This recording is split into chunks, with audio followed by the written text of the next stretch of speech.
Hello everyone, mashini ni Von Hotpoint top loader automatic, na shida hii haizunguki pulsator yake.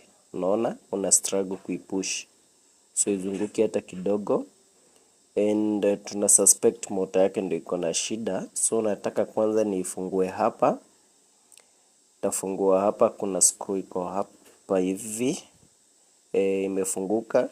Hii ndio screw, so nitaifungua ndio tuangalie kama imekwama ama motor ndio iko na shida.